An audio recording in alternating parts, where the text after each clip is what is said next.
ভাবুন, গুমের থেকে বেঁচে যাওয়া ব্যক্তিদের জন্য কি কি পদক্ষেপ নেওয়া প্রয়োজন সে বিষয়ে বিবৃতি দিতে ভলকার টুর্ককে বলেছেন ইউনূস।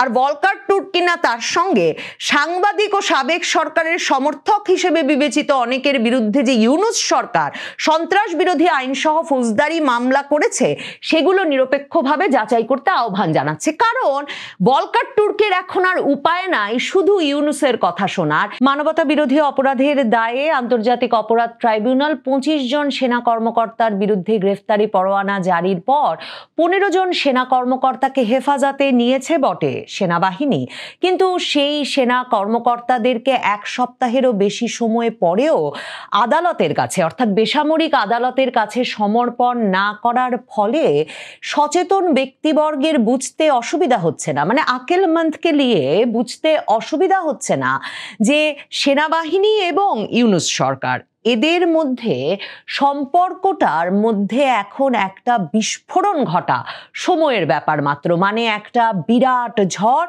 যে ঝড়ের ধাক্কা আপনার আমার সবার গায়ে এসে লাগবে, সে ঝড়ের আগে একটা ভীষণ গুমট শান্ত পরিস্থিতি বিরাজ করছে।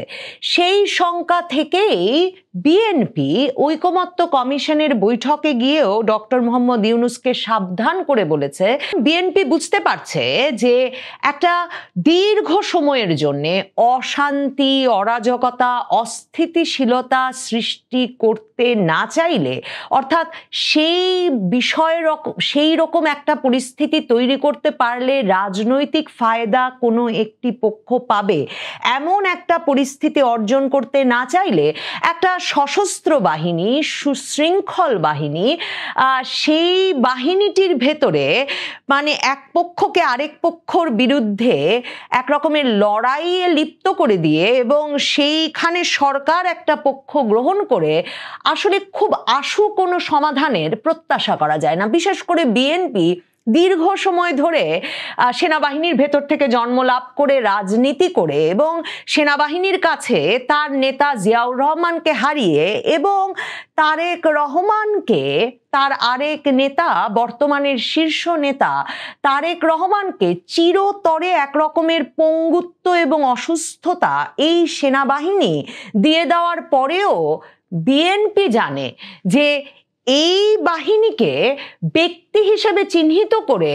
কোনো ব্যক্তিকে হঠাৎ আইনের আওতায় আনবার এই প্রচেষ্টা ন্যায় বিচারের প্রচেষ্টা হতে পারে না। বিশেষ করে বিএনপি জানে এই পরিস্থিতিটা সে কারণে যে যখন তারেক রহমানকে ১/১১ সরকারের সময় প্রায় 1 বছরের বেশি সময় ধরে সেনা হেফাজতে রেখে উল্টো করে বেঁধে দিনের বেশিরভাগটা সময় পেটানো হতে থাকলো এবং তার মেরুদণ্ডের হাড় ভেঙে দেওয়া হলো, সে কথা তিনি আদালতে এসে বললেন আকুতি জানিয়ে, তারপরেও যে তার মুক্তি মিলল না, তখন এই যে এখন যারা সংস্কার পরিকল্পনার নেতৃত্ব দিচ্ছেন, এই আলী রিয়াজ, বদিউল আলম মজুমদার, প্রথম আলো, ডেইলি স্টার, এমনকি তখন রাজনৈতিক দল গড়ে বাংলাদেশের দায়িত্ব নিতে আকুল হয়ে ওঠা ডক্টর ইউনূস, সকলে সেনা হেফাজতে নিয়ে একটি রাজনৈতিক দলের শীর্ষ নেতাকে এবং প্রধানমন্ত্রীর পুত্রকে বেধড়ক পেটানোকে সংস্কার পরিকল্পনার অংশ বলে মনে করছিল।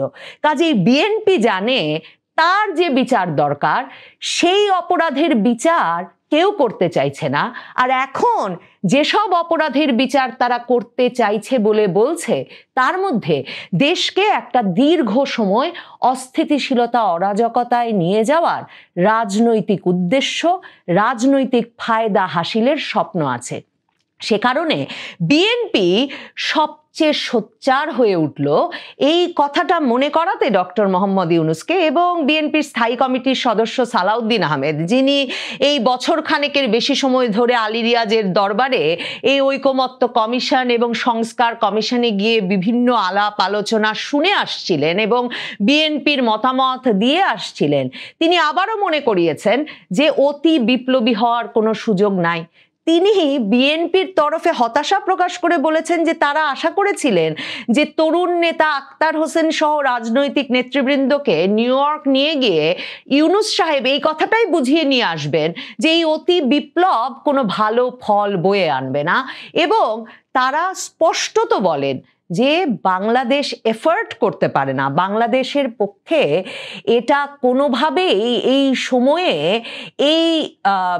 এই উদ্যোগে সামিল হওয়া সম্ভব নয় যে সেনাবাহিনীর ভেতরে, প্রতিরক্ষা বাহিনীর ভেতরে একটা অস্থিরতা সৃষ্টি করা বাংলাদেশের জন্য এই সময়টায় কিছুতেই মঙ্গলজনক হবে না। শুনে আসি বিএনপির স্থায়ী কমিটির সদস্য সালাউদ্দিন আহমেদ কি বলেছেন ডক্টর মোহাম্মদ ইউনূসকে সরাসরি উদ্দেশ্য করে, আর কাউকে উদ্দেশ্য করে নয়। যখন ডক্টর মোহাম্মদ ইউনূস জুলাই সনদ নাট্যমঞ্চে ঐকমত্য কমিশনের সভায় এসে বসলেন, বাংলাদেশের সেনাবাহিনী এবং সরকারের মধ্যে এই রকম একটা দমবন্ধ পরিস্থিতির মধ্যে এসে রাজনৈতিক দলগুলোকে ঐকমত্যে আনবার প্রচেষ্টার অংশ হিসেবে সালাউদ্দিন আহমেদ কি বলছেন শুনে আসি। বাংলাদেশের সকল অর্গানে ব্যালেন্স থাকে, সেটা আপনাকে চেষ্টা করতে হবে মাননীয় প্রধান উপদেষ্টা। আমরা চাই না প্রতিরক্ষা বাহিনীগুলোর মধ্যে কোনো রকমের ভারসাম্যহীনতা নষ্ট হোক, আমরা সেটা এফোর্ড করতে পারবো না এই মুহূর্তে। আমরা চাই আপনার সাথে প্রতিরক্ষা বাহিনীর সুসম্পর্ক বজায় থাকুক, রাষ্ট্রে একটা ব্যালেন্সড অবস্থা থাকতে হবে।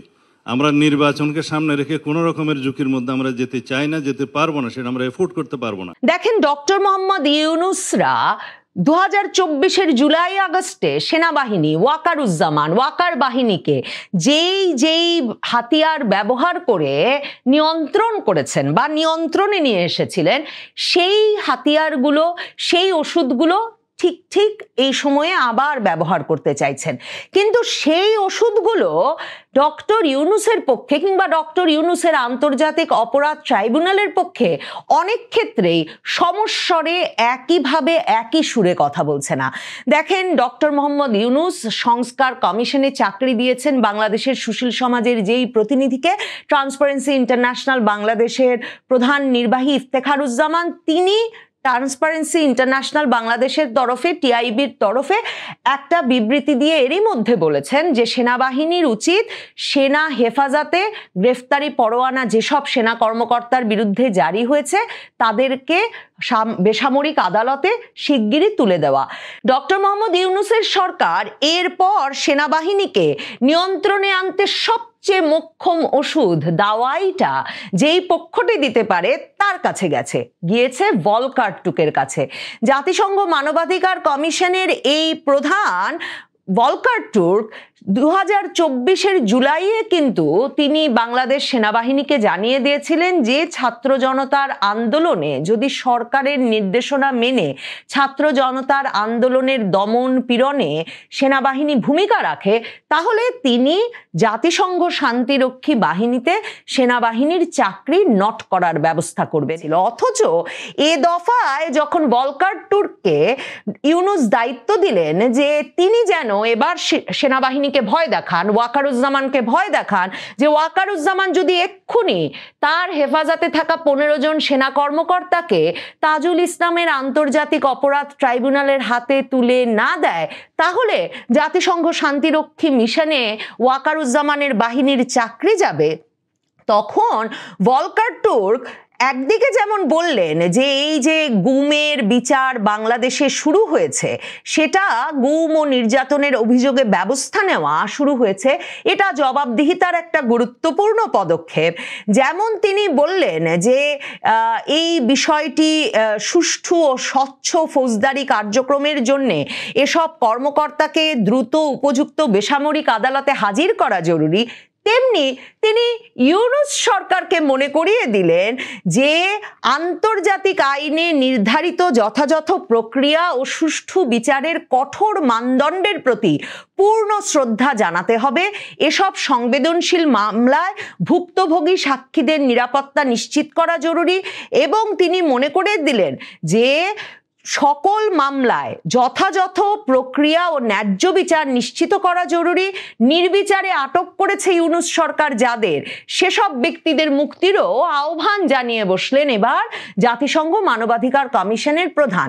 দেখেন, সেনাবাহিনীর তো যুক্তি এটাই যে আন্তর্জাতিক আইনে নির্ধারিত প্রক্রিয়া ও যথাযথ সুষ্ঠু বিচারের মানদণ্ড পূর্ণ করা হচ্ছে না আন্তর্জাতিক অপরাধ ট্রাইব্যুনালের আদালতে। তারা বলছে আন্তর্জাতিক অপরাধ ট্রাইব্যুনাল এই যে ঢালাও ভাবে ডিজিএফআই এর যতজন মহাপরিচালক ছিলেন সবার নামে মামলা দিয়ে দিয়েছেন শেখ হাসিনার শাসনামলে, কিংবা র্যাবের নেতৃত্ব পর্যায়ে ছিলেন সবার নামে মামলা দিয়ে দিয়েছেন, এই বিষয়গুলোকে তারা ঢালাও মামলা হিসেবে চিহ্নিত করছেন। তারা বলছেন আন্তর্জাতিক অপরাধ ট্রাইব্যুনালের এই মামলা করবার ইখতিয়ারই নাই, কারণ আন্তর্জাতিক অপরাধ ট্রাইব্যুনাল গঠিত হয়েছিল 1971 সালের যুদ্ধাপরাধের দায়ে অভিযুক্ত অপরাধীদের বিচার করতে, এবং তারা বিচার করবে বিদেশি আগ্রাসী বাহিনীর। তাদের জন্য বাংলাদেশের সশস্ত্র বাহিনী বা নিরাপত্তা বাহিনীগুলোর বিচারের কোনো এখতিয়ার বা সিদ্ধ আইন নাই। কাজেই এই যে ভলকার তুর্ক বলে বসলেন যে আন্তর্জাতিক আইনে নিশ্চিত হয়েছে যে কঠোর মানদণ্ড, তার ভিত্তিতে বিচার হতে হবে, তাতে সেনাবাহিনী বরং তার হাতে আন্তর্জাতিক অপরাধ ট্রাইব্যুনালে কেন তারা তাদের সামরিক কর্মকর্তাদের তুলে দিচ্ছে না, সেই বিষয়টি আরো পাকাপোক্ত করতে একটা যুক্তি পেয়ে গেল। কাজেই ডক্টর ইউনূস যে ভাষায় কথা বলাতে চাইছেন ভলকার তুর্ক সহ তার বিদেশি বন্ধুদের, এখন হঠাৎ এটা পরিষ্কার যে তারা আর সে ভাষায় কথা বলছেন না।